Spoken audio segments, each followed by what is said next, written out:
So remember how the Giants had that really long stretch of games without a day off? And then Yeah. they had that off day before they went to San Diego. Yep. And most of the guys went to San Diego.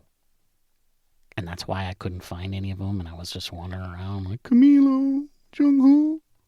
Yeah. And I walked into my laundry room and I found Lou.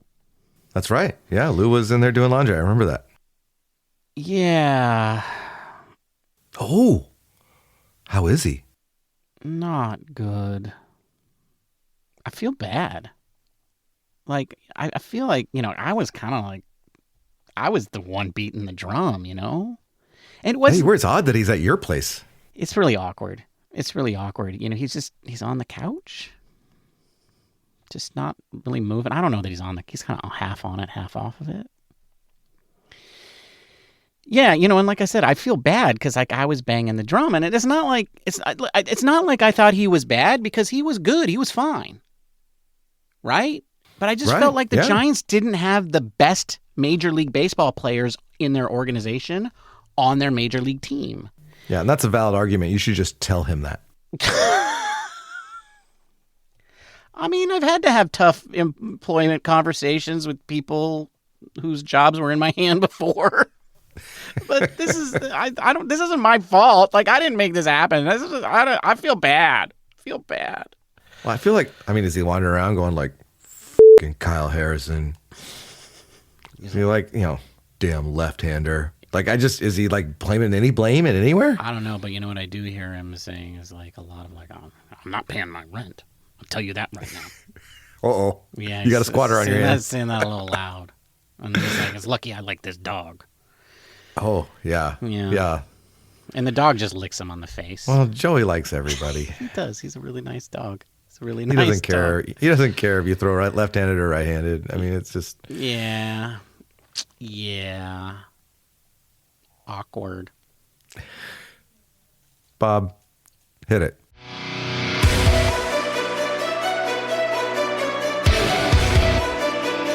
The Giants are rolling. The vibes are flowing. It's time for Giant Cocktails. Here are your hosts, Ben and Matthew Henry.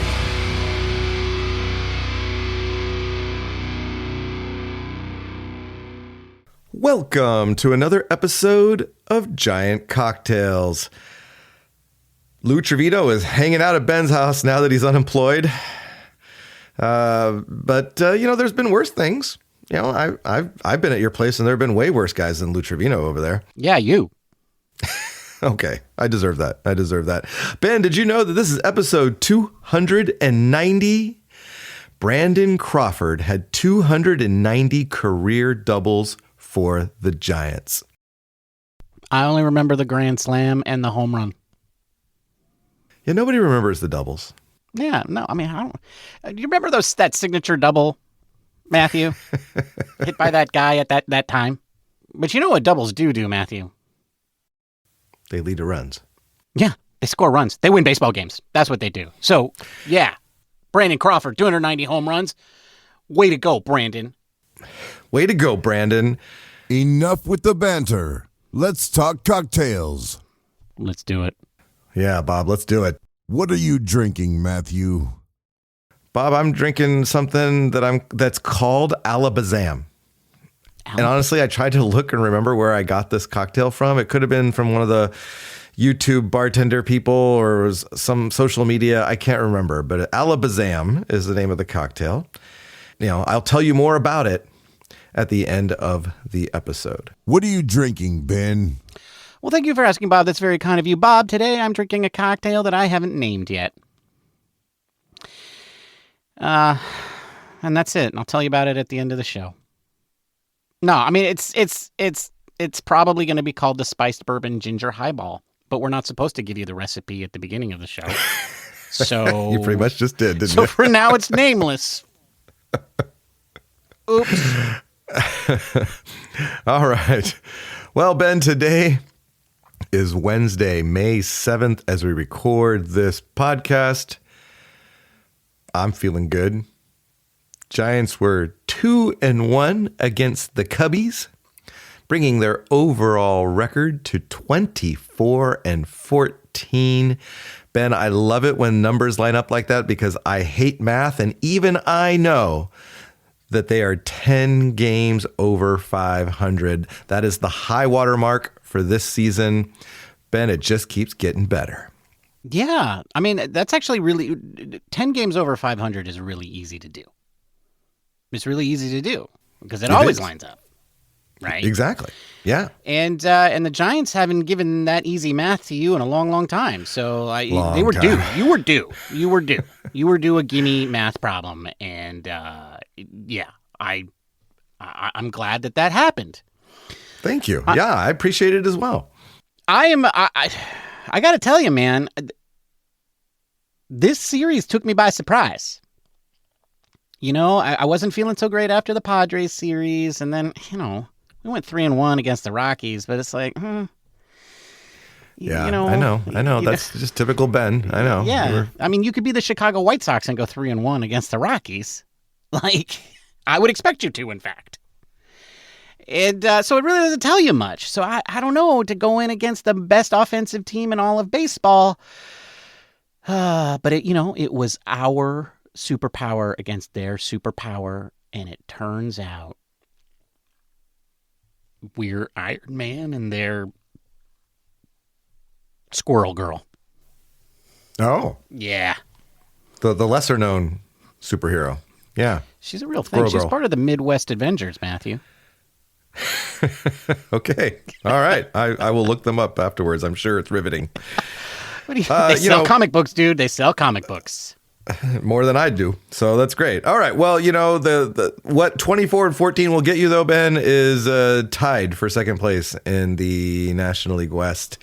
We're actually percentage points behind the Padres. Yeah, whatever. But technicality. And then we're 1.5 games behind the Dodgers, who keep throwing guys on the IL and keep scoring runs. So I hate them.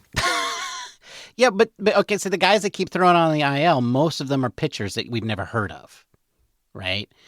And now I will say Teoscar Hernandez did go on the IL. So that does like the first like little ding to their whole offensive juggernaut. But Matthew, this is why everybody hates them. This is why we need to have some sort of labor stoppage in the future, is because of the Dodgers and their stupid offense. So this is a known problem. But whatever. Okay. Whatever. We're in spitting distance. Well, yeah. And we're tied for the third best record in all of Major League Baseball. Only two other teams have had as many wins as we have. Three other teams, I guess. Yeah. And so I'm not going to complain. And there's a lot to talk about with the Cubs series, some good and some bad, and we're going to talk about that today. But also, Ben, I'm tired of your BS. Oh, I'm tired of this negativity that you bring, like, oh, they're just not good, or oh, they're just that. And, the Giants are good, damn it. And that's what we're going to talk about on the second segment. Why? Because I'm host today. Oh, that's why. Oh, I see. You're putting your foot down. I am, because you just start talking and you're like, and I can't get a word in edgewise. And not only am I the host today, but I'm also editing. So something tells me I'm going to be able to say what I want. Well, I will point out you edit half of the shows, and for a significant period of time, you were editing all the shows. So you could have muted me at any time, sir. In fact, this is true. Our listeners don't even know. Maybe you do all the talking and then you edit yourself out because of all the. I have been known to do that. Yes. I've done that too. I've edited out dumb things you said too. Thanks. In fact, just last episode, I edited out something I said that was stupid. So, that's one of the benefits of not being live. That's right. But Ben, I will say I give you crap about your blabbering, but I'm always amazed that you can talk about anything at any time, and that's a real good gift. So, we're fortunate to have it. But first, Ben, I want to talk just a little bit about. We keep talking about how this team is built on pitching and defense, right? And timely hitting. That has been the formula. Indeed. Has it though? I mean, I do know that the hitting has been timely. And okay. And our bullpen is very good. Right, but I'm specifically asking you about the defense. I was getting to that. Yeah, like it's, on one hand, the Giants most of the time make the basic plays. Occasionally they try to do too much. There might be Patrick Bailey trying to throw a ball at second base that he shouldn't throw, or Willie Adames or Matt Chapman even booting a ball. But for the most part, they make the basic plays. And then you look at stats like outs above average and all these like metrics around defense. And those metrics tell us that the Giants suck at defense, Ben. And so I don't know what to make of that. I don't know what to do with that stat. Are the Giants a bad defensive team? Well, they're not good if you look at some of these more advanced stats. Particularly outs above average doesn't like them. And a lot of the finger pointing has gone at Willie Adames. But if you remove his -5 outs above average, the Giants become 19th. So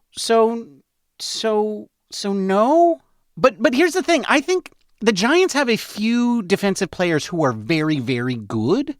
But if you compare the players that are on the team to how they performed last year, a lot of this isn't very shocking or surprising. I think this was a little bit of a myth. I think we got fooled by Matt Chapman and Patrick Bailey, and we thought that meant everybody was great, when it's actually like, no, those guys are really, really good, and everybody else is kind of like a little bit below average.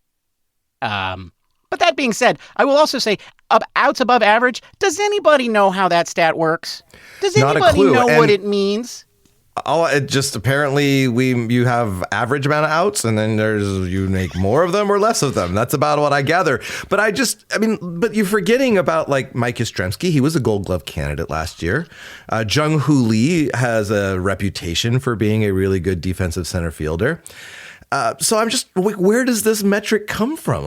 How bad could they be? Is it like if they were like half a step faster, then maybe they would have better outs in the outfield? I don't really know how this works. I'm doubting the stats, and I'm also doubting that the Giants are that good at defense. I don't know. I think outs above average is a little bit of an overblown stat. Like, I don't think it has the impact on the game as many people think that it does. I will also say this. It really punishes you for not making routine plays. So if you get a very routine play and then you have a throwing error, it really punishes you for that. Because the way it works is it calculates the probability that you'll make an out on a play. And then if you make the out, it gives you it calculates the probability that the play will result in the batter reaching base. And if you make that play, then it adds that score to your outs above average score. So like a very average play is going to be, 0.1 points. You get 0.1 for making the average plays, but you lose points when you don't make the outs.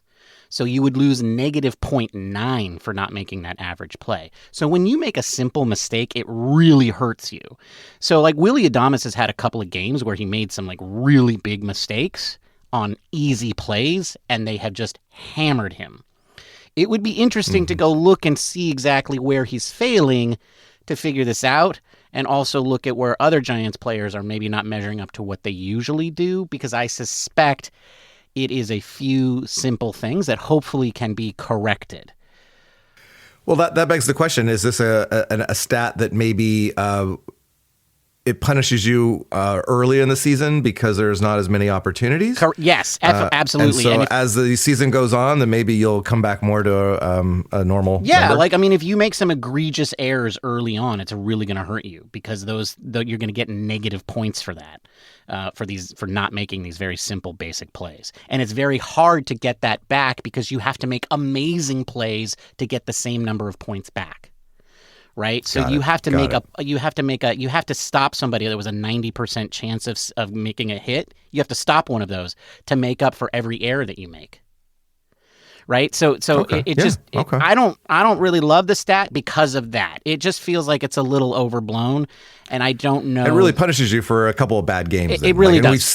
We've seen some players have a couple of really bad games, and so maybe if take those out, and maybe there's not as right. bad. And it also seems like sometimes players just have bad games, and that's just gonna. It's like when a relief pitcher has one bad inning, their ERA is their ERA atrocious goes forever. up. This stat is similar Yeah. to that. Sorry, Ryan Presley. Okay, speaking of ERAs going up in one bad outing, we saw that this week. I think we talk about the Cubs. Should we talk about Game 1? No. I don't want to talk about Game 1. I'm pretty sure that's where outs above average really took a hit. Yes, it was bad. It was bad. The outs above average stat was bad. Willie Adames and Matt Chapman both made 2 errors. And let's face it, the Giants defense isn't as good as we think it is. It's fine. Let's move on. Okay, all right. Well, Game 2, we all want Verlander to get his first win, right? I mean, we want Verlander to get his first win. We do?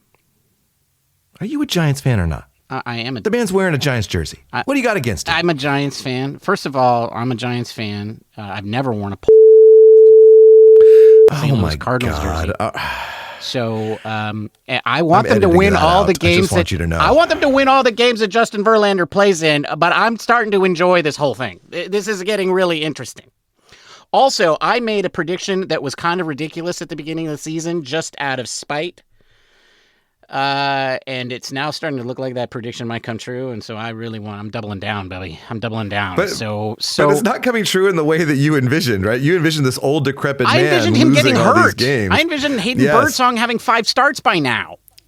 That's what I envisioned. I didn't envision this stuff. No, I'm mostly joking. there's a little bit of me that was like, it's also pretty amazing. I mean, we've now coined the term Verlandered. Yeah, right. Verlandered. And so he got Verlandered again. Yeah, he did by Ryan Walker. He left with a lead. He pitched really well. Yeah. You mentioned Ryan Walker, right? Mm-hmm. So the Giants are going to the 9th with a 2-run lead. Our closer comes in, and I was going to say he blew the save, but that's not exactly what happened. No, Matthew, he did not blow the save. Eric Miller blew the save. Which I think is BS. I mean, we all know he blew that save. Stats don't lie, Matthew. Stats don't lie. Ryan Sometimes Walker did nothing wrong. First of are... all, I don't blame Ryan Walker for this. I blame the old crone that put the hex on Justin Verlander so he's not going to get any more wins. So Ryan Walker was a victim of being Verlandered as well. Correct. Is that what you're saying? Correct. Okay. Correct. Yeah. So, I said that Ryan Walker Verlander, but no. Ryan Walker got caught up in whatever this mystical power is. And it was just, it was just a thing. That's why there's no closer controversy. There's no closer controversy, Matthew. I think you should stop talking about it. So, but yeah. Also, Ryan Walker didn't blow a save. In fact, Ryan Walker got a hold, his first of the year. Sometimes baseball stats are just confounding, especially pitching stats. Yeah, I mean, the hold, the blown save, the save, and let's face it, the win are all kind of dumb, arbitrary stats that don't really reflect what they say they reflect. You could have multiple blown saves in a game. Like you could have a blown save in the 7th, a blown save in the 8th, and still win the game. Yeah, if you have one of these nip and tuck games where your team keeps like scoring a go-ahead run and then the other team ties it, every guy who let the game get tied blew the save. But the guy who blew the save is the guy who was on the mound when the tying run scored. And that was not Ryan Walker, which is why he got a hold. And Eric Miller blew the save on one pitch. It was like a 97-mile-an-hour fastball, the best hitter on the planet these days. And otherwise, Eric Miller looked very good in this game. I mean, I could just see in his arbitration hearing, the Giants are going to be like, well, you blew that save, Eric Miller. Exactly. I mean, in arbitration, this is going to come up. They're going to be like, you had a blown save. What? What? All right, so the 9th inning was painful for us to watch, right? We're sitting there, and then we all know what happens in extra innings. You got the Manfred runner, right. And especially on the road, you have to score that guy. You right? do, Because and the Giants otherwise suck at the game's almost always over if the visiting team doesn't get that guy in, right? They're doomed. And you're right. The Giants seem to be sucking at that. And once again in the 10th, did not get that guy in. And so then you're thinking, okay, we're done. But then Eric Miller, who continued just blew it safe, loser. Does he also get a hold then? No, he gets a win, Matthew. He gets a win. Right. He got the win. Well, but if I guess the question, would he have gotten a hold if it had gone another inning? Like, that's kind of funny. You get a blown save and a hold in one. I don't think you can hold your own. Oh, maybe? No, because I think it's based on. No, I think you only would have gotten the blown save. Okay. Well, the fact that you were thinking about it just shows you how screwy these stats are. Complicated. All right, but everybody knows how. Let's get to the 11th, okay? Because the 11th, I've watched a lot of baseball, Ben. Mm-hmm. And I've watched a lot of Giants baseball. I've watched a lot of times where the Giants just don't get that hit. Agreed. And you're sitting there and you're like, they're not going to get the hit. They're not going to get it.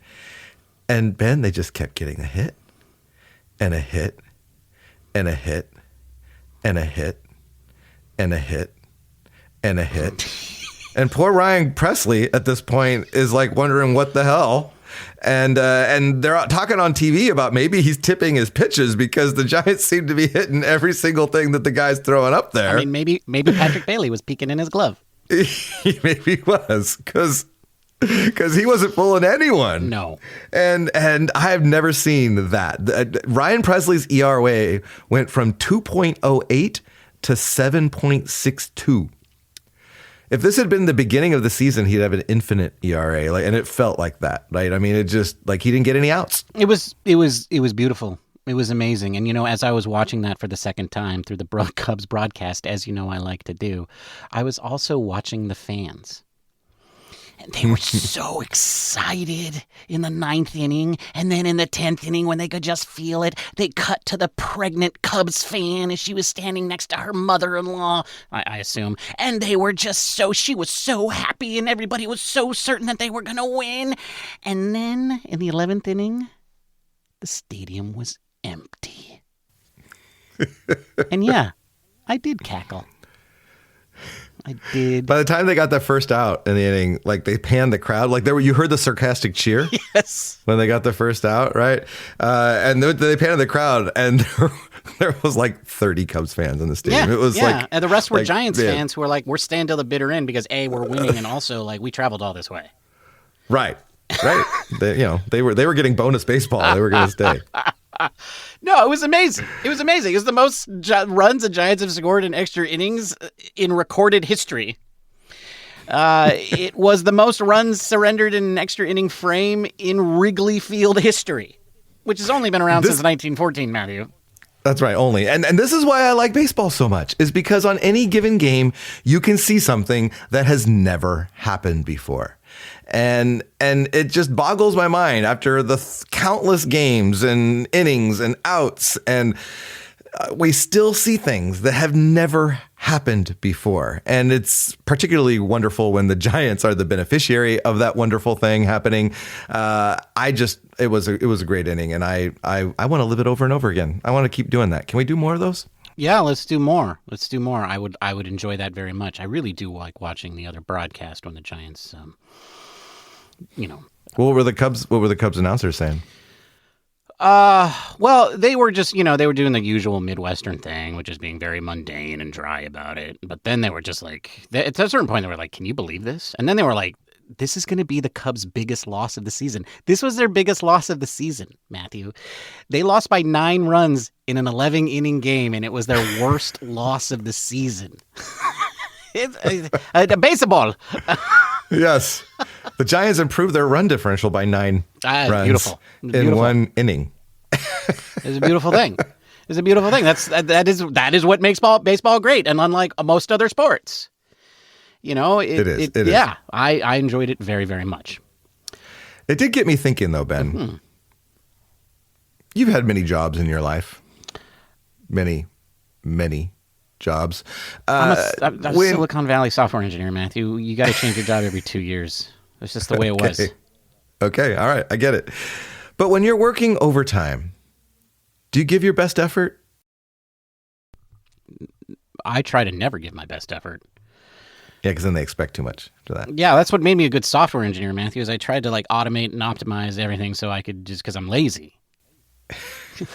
But generally, no.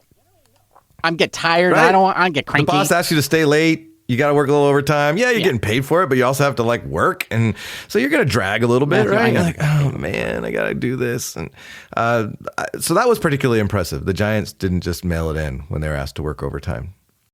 No, they buckled down. They buckled down and they got the job done. They got Eric Miller that win he deserved. I was, for a minute there, I thought Kyle Harrison was going to get his first major league save, or maybe his first save ever. Like I would doubt that was his first professional relief appearance. Yes, so okay, so yeah, the Giants spoiled that by scoring 9 runs, but I'll take it. And we mentioned that Kyle Harrison at the beginning was brought up, and your roommate Lou Trevino was DFA'd. Yeah, it was pretty cool to see Harrison come in and just blow smoke. Man, that guy, I mean, he looked really good. He looked nasty, and that was like sort of insult to injury, I think, to the Cubs, right? Like, you're not getting their last man in the bullpen. You're getting this Kyle guy Harrison throwing this filthy, rising, tailing 97 mile an hour from the left-handed, and it's just like, we just saw a funky 97 mile an hour left-hander, and now you're just bringing another one? It was brutal. Because technically they could have brought Christian Casa in or something, right? I mean, they could have just... I think so. I think they could have, yes. Is it 9 or 10? I don't remember what it is. I think at that point, yes, I think it's like 8 runs. I think if you're up by 8, I think that's only true for the losing team. I think the winning team has to be more, but I don't know if it's 9 or 10. But anyway, they could have, possibly. But no, I mean, it's like, nah, let's... Yeah, well... And he'd already gotten up. He'd already gotten up. I just say this. The Cubs broadcast was asking themselves, how many pitches do you think Kyle Harrison has thrown in the bullpen at this point? They were a little hopeful. They were like, maybe he's hit his limit. Maybe he's thrown 60. Maybe he's done for the day. That's good thinking. Those are some good baseball men when they're coming up with that kind of question. It was pretty funny. They were reasonably upbeat about it. All right, one last question for you before we move on. Right. Did the offense need that 11th inning more than the Giants needed Walker to get the save? Because Walker had been struggling. He's been struggling, right? And you want him to get that confidence of being in a save situation and closing it down. But the Giants have been scuffling offensively. I feel like my thought was the runs that they scored in the 11th did way more for the morale of the team than it would have if Walker had gotten the save and they'd gone home. I think this was better for the morale overall, yeah. I do. I think nobody would have really thought of this game very much, right? I think they would have looked back at it in the aggregate and be like, oh, look how dominating we were in this Cubs series when our pitching was doing well. But I think overall this was just better for the morale of the team. So, I don't know that they needed it. They're all grown men. They needed it. They needed it, Ben. You know what? They're all grown men. Like, come on. Like, just, At the very least, they can have a little, like, Elliot Ramos go be like, remember that time I got 2 hits in 1 inning? He's the that stuff doesn't first happen Giant to have 2 doubles in extra innings in, like, I don't know, maybe ever. I don't know. Or since records could be searched. Christian Koss became the first Giant to start as a pinch runner and then in extra innings and then be able to hit. And also, okay. So yeah, that is interesting. Okay, yeah, that has probably not happened very much. No, yeah. See, all sorts of things that you just never happened, and then all of a sudden you see it all in one game. Well, that's because the Manfred runners knew. Yeah, that's true. All right, Ben, let's move on. Yeah, I'll tell you what, though, Matthew, this team's still not very good. The other shoe's gonna drop. This is all bubble gum and Scotch tape holding this team together. I'm not a believer. How about you? This is exactly what I expect from you. I'm glad that you're always playing that card of just being the pessimist, the resident pessimist on Giant Cocktails. But I'm not taking it. I'm not taking it anymore. Ben, we got to sit with the fact that the Giants are a good team. And I get it. We've been Giants fans for a long time. We are conditioned to feel pain, to always be like the Giants are going to stumble at some point. We can point back to those, 3 magical seasons in the early 2010s. But overall, Ben, it's been decades of disappointment. And I'm not going to take it anymore. When the Giants are good, I'm not looking for the bad. I'm not, because the Giants are 10 games over 500. And I know that because I did the math. And so when that happens, what is there to complain about? I'm not complaining. I'm pouring myself another drink, and I'm going to revel in the fact that the Giants are a good baseball team. Chew on that one, buddy. Okay. I don't know what's come over you. Is this because of all the letters that people have been writing to us about how they want to hear more of the sweet, dulcet tones of the positive voice on Giant Cocktails and less of the negative, screaming voice guy complain about the Giants? Yes, they want to hear sweet, dulcet tones. I like that. I'm going to use that. I don't know, Matthew. We just had our best month ever in downloads, so I think a few people out there like the screeching. Thank you very much. Yeah. I don't blame them. There's lots of pessimists out there like you. I know. I've seen them on social media. And also, let me just get philosophical for a moment. I think this is true of baseball fans in general. Like, I think, if you're going to be a baseball fan, you have to be willing to put up with your team losing 60 times a year. There is no other sport where 60 losses in a year is even possible. Okay, basketball. Okay, hockey. But if they lose 60 times in those games, it's really bad. They're not good. They are really bad. They're really, really bad. Okay, so you have to be able to deal with the pain. And the thing is, it's like that pain is real. It still happens. Those losses still occur. And so we become jaded and we see and we remember, and just humans as general, right? Like, this is why we have PTSD. We just remember the negative things better than we remember the positive things. And so, it's just human nature for us to complain. But also, yeah, you're right. The Giants have had more years where they've confounded us. And quite frankly, I'm looking at the Weenus here, Matthew, and the Weenus says that the Giants, their OAA is not good and their RDS is bad, and the starting pitchers, ERA in the first inning is like horrific. And so, pray tell, Matthew, what is your evidence that the Giants are actually good and that those of us who are looking for reasons that they're bad are just being curmudgeons? My first inclination is to just tell you that it's fate. Oh, it's fate. Why not? Why not? I listen to the pundits, to the guys that study their baseball weenuses. Okay. And is it weenuses? I don't know, but they study them. No, it's weenuses. There are other podcasters out there that talk about all of that. And they always talk about probability and people regressing to means and all this stuff. But, there are plenty of times in sports history where nobody regressed to the mean, that they just kept going. And they outperformed expectations. It happens all the time. So don't come at me with your weenus and tell me that things are going to be bad again. There's no reason to believe that we can't be a good team from here on out, because we're past 1/6 of the season, and we're third, fourth best wins in baseball. And you want to know a stat? I'll tell you one more stat. Okay.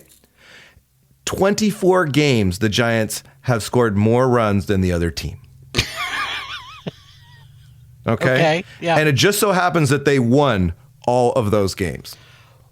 Okay. So put that in your weenus and suck on it. Whoa. Okay, look. Folks, I want to make it very clear that I didn't come at anybody with my weenus or with anything else. And that any representations of that were not intended and did not occur. What I said was, I'm not pointing at my weenus, I am pointing at the weenus. It is a thing that exists, okay? That being said, yeah, Matthew, I mean, I can't argue with you. Sometimes people do lose sight of the fact that the most important stat is how many wins you got. And after that, it's like, how many runs did you score versus how many runs did you allow? And the Giants look pretty good on both of those. And they line up. They line up. They do.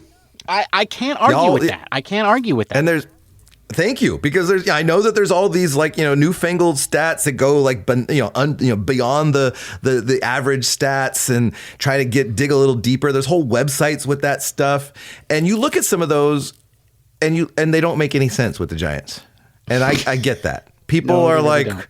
They really don't. Yeah, I know. You were scratching your head before we went on trying to explain it to me. And there's no way of reasonably saying that the Giants should be this good, except for that stat where they have scored more than the other team 24 times. Okay, Matthew, but you got more stats than that. Like, you have to have more stuff. You can't just be like, oh, it can't just be this. Because, like, look, I disbelieve. I'm a disbeliever. So I know that they're ahead. I just don't believe that they're going to continue. They're going to regress to the mean. That's a good point. Okay, so we talk about regressing to the mean, but they've only gotten better. Early on, the offense especially was struggling. We were talking about all these guys that were hitting under 200 and all that. Well, in the last 7 days, Ben, 8 different Giants players are batting 273 or better. Okay. You've got guys that are now hitting 300 over, Willie Adames and Jung-Hoo Lee, and guys that are hitting 300 over the last week or two. Things are trending up. We've been waiting for the offense to arrive, and now the offense is starting to arrive. So I'm not buying into the fact that things are suddenly going to fall off a cliff. We've got a lot of talent on this team, and it's finally starting to put it together. And so, yeah, I that's one. I got one other though. Before you, that is irrefutable. Okay. 2 words. Wilmer Flores. Oh, damn it. Did you think we were going to go see a whole episode without talking about Wilmer? Yes, you did, but you'd be wrong. Well, I mean, that's the. All right. Okay. So let's put that I'll deal with that in a second. Yeah, because you can't deal with it. You're going to put it off. I can't. Whatever. Okay. Just stop it. Okay. Stop. Just let me speak. Okay, for once on the show, let me talk. I know. How hard is it to actually listen to somebody else talk, man? Can't you get a word in edgewise? It's pretty difficult. It's very difficult. It's very difficult. Matthew, I started a podcast so I could talk. Like, I don't All right. By all means, I apologize. Go ahead and speak. Okay, so first of all, I do want to point out that over the last 7 days, yes, 8 players are hitting 273 or better. But also, Christian Koss and Brett Wisely have had way more plate appearances than probably anybody anywhere except for Christian Koss and Brett Wisely and their wives. Is Brett Wisely married? I don't know. Christian Koss's wife's birthday is tomorrow. Yeah. Well, it'll be today when they hear this podcast, but yes. Yes, that's right. So happy birthday to her. But anyway, they've had more plate appearances than I think anybody else would like for them to have. So, there is my first rebuttal. Giants are 6-4 during those games. Okay, but you tell me. Tell me about that. I'd rather move on to the Wilmer Flores problem. Okay, all right, yes. Tell me, you denigrate my man Wilmer, though, and I'm editing the hell out of this podcast. Okay, well, so here's the problem with Wilmer Flores. Okay, here's the problem. Okay. He's Clark Kent. I mean, and what I mean, Matthew, is he's the most mundane, average guy that you could imagine. Just go look at his stats. Okay? Your favorite player, the Willflow, the veteran, the magic man, the guy that everybody celebrates. His batting average, 240. League average, 241. Okay? Weighted runs created plus, which I'll remind you is a stat where 100 is average. He's 101. Okay? Okay. Clark Kent. But you know the other half of Clark Kent. What happens when there's a runner on second base, Ben? What happens? I mean... Yeah, you know what happens. He turns into Superman. He turns into the best baseball player the planet has ever seen. What was his batting average with runners in scoring position, Ben? What? 424, Matthew. It's 424. It's 424. So don't come at me that the Giants aren't good. They got Wilmer That's Flores. better than They Ted got Williams. Superman. I don't know what to tell you, dude. I don't. It's 424. It's 424 with runners on scoring position. I don't know. There's ducks on the pond, and suddenly he's like, I gotta save those ducks. I gotta bring those ducks home. And then he just rips open his shirt, and it's just another Giants jersey underneath, but there's a W on it. That's right. You know. Mild-mannered Wilmer Flores. Yeah. It doesn't say Jesus won. It says Wilmer wins. That's what it says. And then he just does his thing. Honestly, Matthew, I think that's the reason the Giants are good this year. I mean, the man is... That's your hypothesis? Is that Wilmer Flores That's is making it. the That's Giants the difference. Okay? The dude is... Well, yeah, I mean, they weren't good last year, and he wasn't part of the team for most of the year. He's been playing very well this year as part of the team, and they're good. So, yes, by transitive property, I get it. Yes, that's the reason. I agree. Yeah. Okay. Yeah. I mean, he's hitting 424 with runners in scoring position. He has 26 RBIs in those situations, 8 more than the next closest guy, which is Jung-Hoo Lee with 18. I don't know how to explain it, but, he's the man. And he's had the third most plate appearances with runners in scoring position. Is that right? No, he's had the second most. He's had the second most, and when he has them, he cashes in.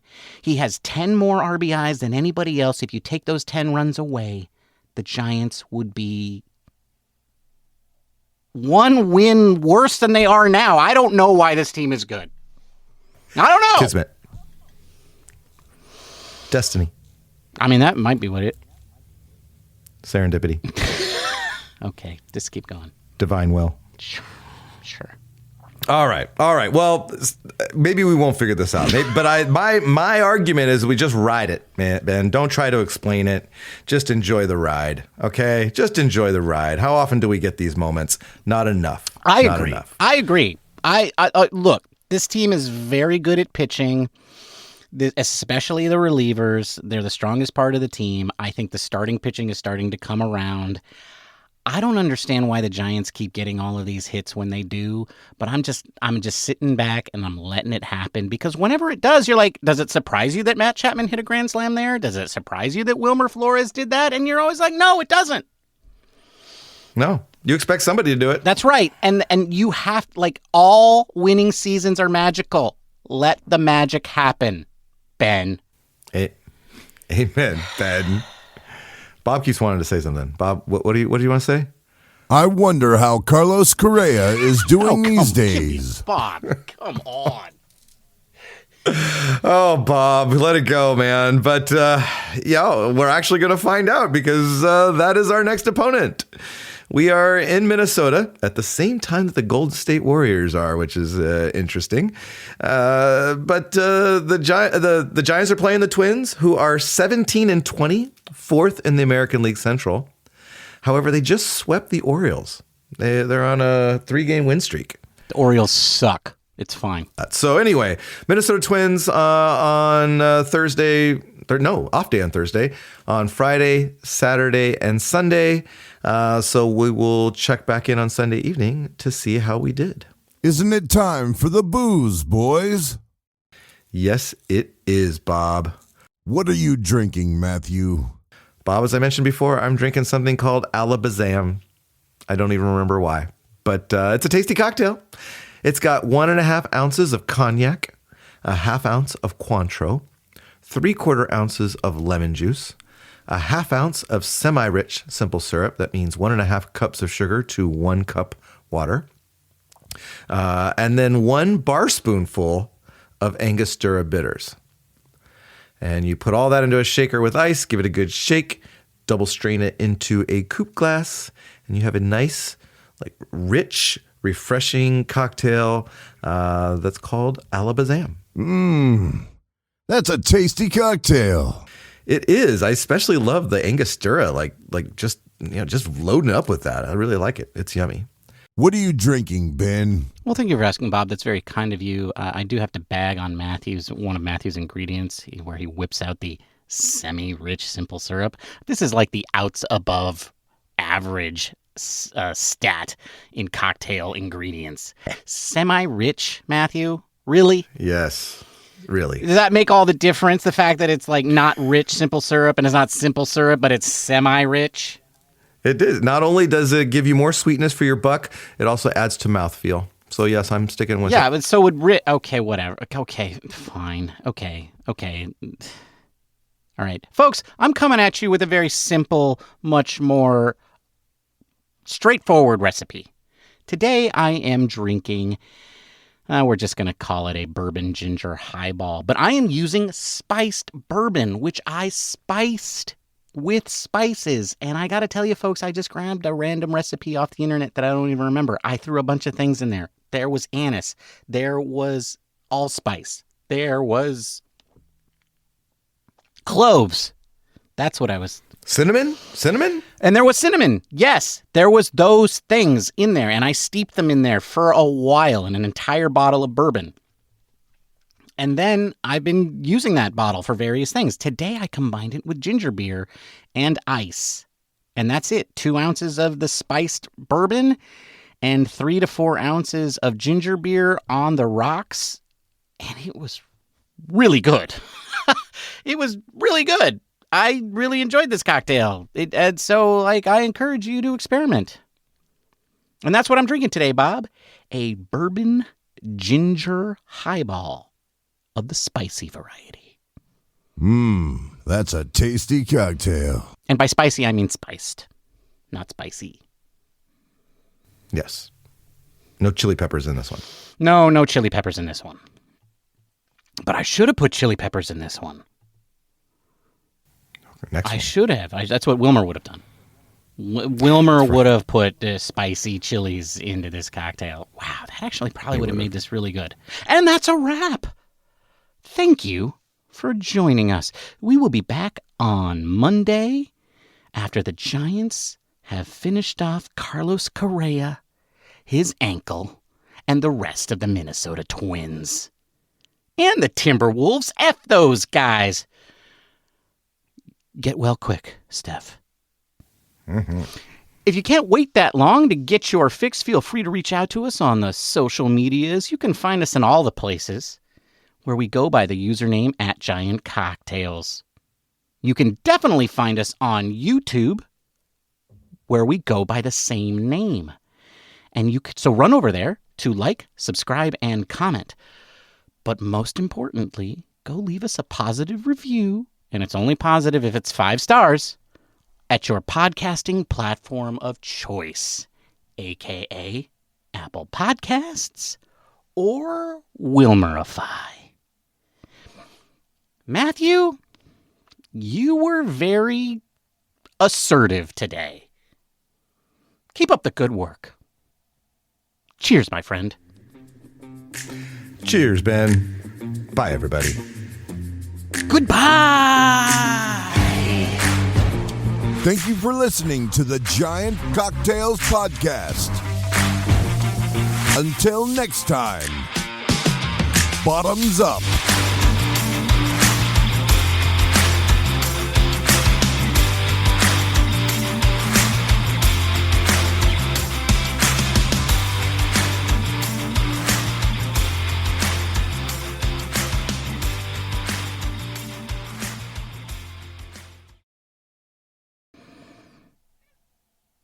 And then the cat meows. What? What, Buster Posey? You want out? Hashtag do it for Ginny. How many people do you think actually understand the whole weenus joke? I think they understand it even if they don't know the origin of it. Right? Okay. Because I'm looking at Right. I guess that's why the joke was funny when it was originally done. I'm looking at the weenus and I'm not happy. But I think having a weenus joke where we also have Wilmer, who understands the weenus joke is Wilmer. Wilmer understands true. a weenus joke. Wilmer knows what a Absolutely he weenus does. is. That's right. He also knows that plural of weenus is weenuses. It would never be weeni. Okay. Yeah. Okay. Well, I agree with right, that. Right. Just, because moment weenuses of is uncertainty. It is, and I can't believe I said suck on that. Take your weenus and suck down that or something. I don't even know what was coming out of my mouth, and then it came out. I hope you don't edit it out because I thought it was pretty damn funny. I am certainly not editing that out. Not that there's anything wrong with sucking on a weenus. Whatever. You do you, man. You do you.